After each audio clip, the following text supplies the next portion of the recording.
मौजूद जीएसएन साथियों, हिन वक्त तव्हां सभिनि दोस्तनि खे ख़बर आहे त सिंध जे अंदरि न बल्कि हिन मुल्क जे अंदरि हिकिड़ी नई जेका डिस्कस उहा शुरू थी वई आहे 27वीं आइनी तरमीम जे लाइ। बुनियादी तौर ते ही असां समूरनि सियासी माण्हुनि खे बल्कि मां सम्झां थो सिंधी क़ौम खे या नंढा जेके बि सूबा आहिनि उन्हनि खे सम्झणु घुरिजे त ही असांजे लाइ केॾी वॾी ख़तरनाक हिकिड़ी शइ आहे। ही हिकिड़ो अहिड़ो ख़तरनाक मनसूबो आहे जंहिंमें जेके ग़ुलाम क़ौमूं या नंढा जेके सूबा आहिनि उहे अञा वधीक ग़ुलाम थींदा आहिनि। 27वीं आइनी तरमीम में जेके 3 मेजर शयूं आहिनि, जेके आइनी इख़्तियारात आहिनि ऐं सूबनि जे अंदरि जेके नंढा नंढा यूनिट्स ठाहिण जो मामिलो आहे ऐं उन सां गॾोगॾु जेको वसाइलनि जी जेका फुरलुठ आहे, इहे मामला ॿिन्ही घणा अहम आहिनि। हाणे जेको फील्ड मार्शल जेको हूंदो उहो ताहयात रहंदो। फील्ड मार्शल उनजो को बि मुदो कोन हूंदो। उन्हनि खे जेके आहे सो मरण घड़ी ताईं फील्ड मार्शल रहंदो। उनखे जेके मरातूं जेके बि सहूलियतूं आहिनि उहे बि रहंदियूं।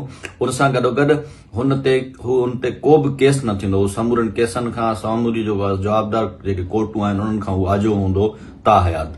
ॿियो मामिलो इहो आहे त जेके आइनी कोर्टूं आहिनि, सुप्रीम कोर्ट जेको आहे सो उन ई जॻह ते सुप्रीम कोर्ट मौजूदु हूंदी, पर हिकिड़ी सुप्रीम कोर्ट जहिड़ी ताक़तवर ॿी कोर्ट हूंदी, कॉन्स्टिट्यूशनल कोर्ट, जिते फंडामेंटल राइट्स जा जेके बि केस हूंदा उहे जेको आहे सो मुंतकिल थींदा डायरेक्ट होॾां। सुप्रीम कोर्ट जो हुन सां को बि कंसल्ट न हूंदो। असांखे अॻे बि हिकिड़ो ई इन्हनि जो अंधो लूलो लंगड़ो थोरो घणो जेको कानून हूंदो जंहिं ते असां मुतालबो कंदा हुआसीं असांजे माण्हुनि खे कोर्टनि में पेश कयो। हाणे उहे शयूं जहिड़ो कर ख़तम थी वेंदियूं।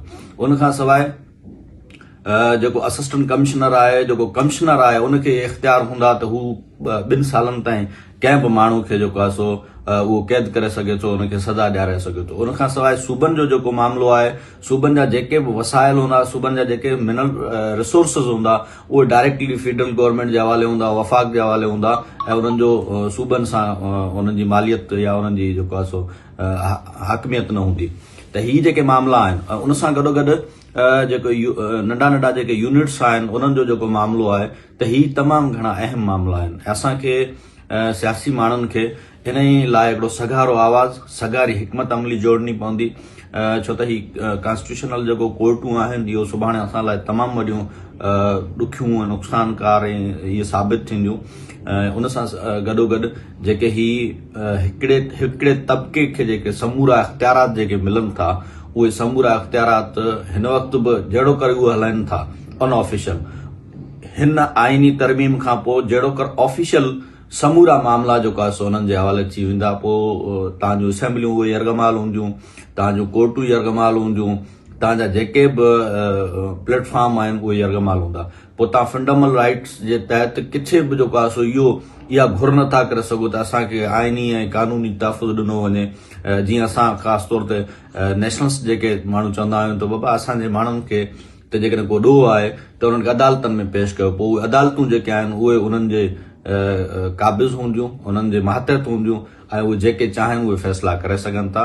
सो इन करे ही तमामु अहम मामिलो आहे असांजी सियासी जमातनि खे, सिविल सोसाइटी खे ऐं ख़ासि तौर ते जेका लीगल टीम आहे, जेके वकील दोस्त आहिनि असांजो, बुनियादी ही उन्हनि जो मामिलो आहे, उन्हनि जो सब्जेक्ट आहे, उहे उन ते बहितर स्टडी करे बहितर क़ौम खे ॿुधाए सघनि था। सो उन लाइ असांखे हिकिड़ो सगारो आवाज़ उथारणो पवंदो ऐं क़ौम वटि इहो सुवाल जेको आहे सो इन जी जदोजहद जो जेको सॼो सहरो आहे उहो क़ौम ॾे वेंदो, आवाम ॾे वेंदो, माण्हुनि ॾे वेंदो।